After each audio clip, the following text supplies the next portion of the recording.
Media Addiction by Emma Coleman.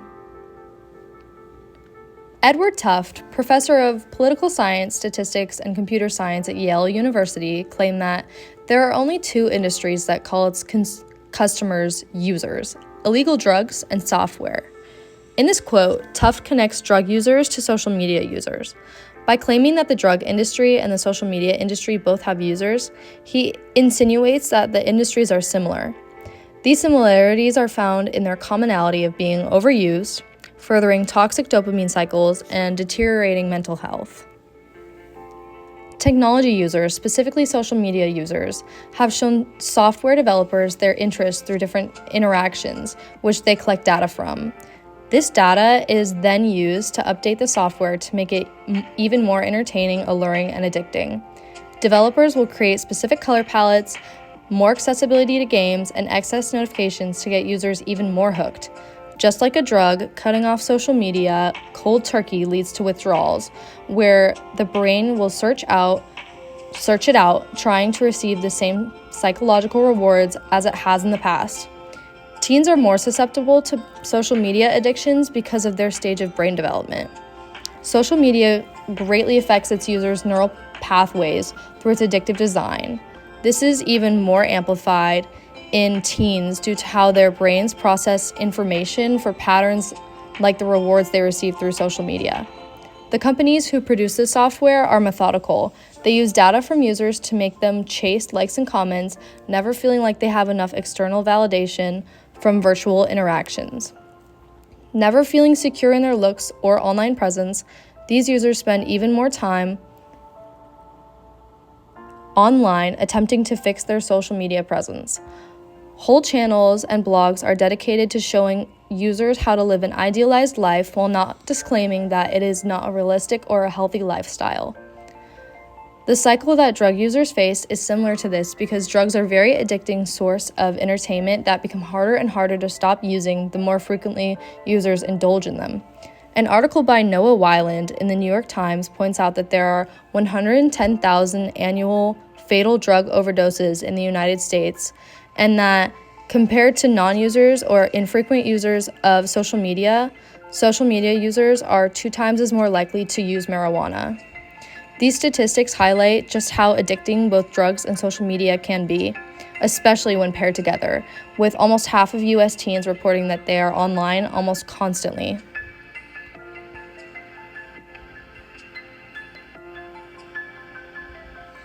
Psychologists have stressed the negative effects of the toxic dopamine cycle incited by social media for years. These psychologists have studied the changes that social media inflicts on neural pathways. These correlation studies have shown that increased social media usage creates a toxic neural dopamine cycle in the brain.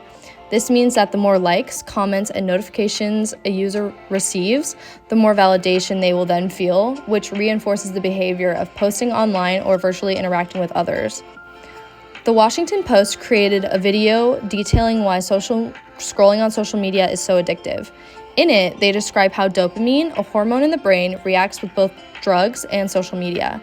Engaging with a lot of social media releases more dopamine into the brain's reward system, the same neural system that taking drugs initiates. This system is part of what processes emotion, learning, and memory, all vital parts of a growing brain.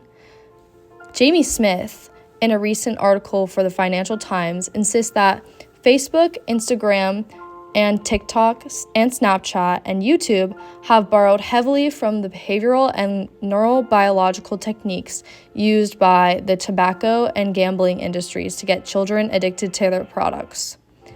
By using the same techniques, their addictive qualities become even more pronounced, possessing both the same structure and neurological effects. Both drugs and social media have major negative impacts on users' brain health.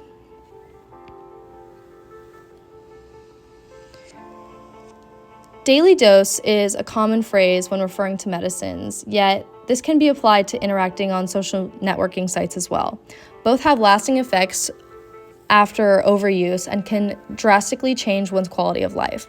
Tufte claims that drug users and software users have some commonality, and while this is extremely apparent in the addictions that form around them, it's becoming even more apparent through the increased use of social media in the recent generations. Their impact on users' neural pathways is apparent. Although social media can be limited and monitored, taking even a daily dose of it can have a lasting impact on its users' quality of life. Spending time on social media is still neurologically damaging no matter how frequent the usage is. Edward Tuft's quote exemplifies how common addiction is in today's society, whether it's coming in the form of social media or in a physical drug. Both of these are permanently altering to your brain and can quickly overdose their user if mismanaged. Social media addictions also affect users' lives outside of their screen use. Increased social media has shown a great correlation with mental illnesses and unhealthy lifestyles in general. Steven Reinberg calls attention to this in his article for the Chicago Tribune, underlining that for teens, social media can result in feelings of depression and anxiety as they compare themselves to others. Social media users report increased instances of eating disorders, specifically teen girls aged 13 to 19, and eating disorders have lasting effects which can stay with recovered individuals for the rest of their lives. Some social media users relate quitting social media to quitting a hard drug. This is because they realize how their online presence has taken over their lives and free time. Some say that because social media is not a physical substance like drugs are, it cannot be considered an addiction. However, experts of psychology and neuroscience at the University of Carolina found that teenagers who habitually checked their social media accounts experienced changes in how their brains responded to the world, including becoming hypersensitive to feedback from their peers. This calls attention to how influential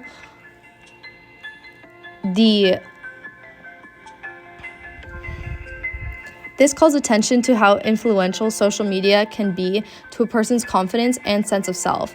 Not only are the addictions themselves that come from these advanced softwares damaging to users' brain development, they're also damaging to users' personalities and social lives. And although it may not be a physical thing like drugs, social media and increased software usage creates unhealthy addictions and toxic neural dopamine cycles and is linked to deteriorated mental health. Thank you.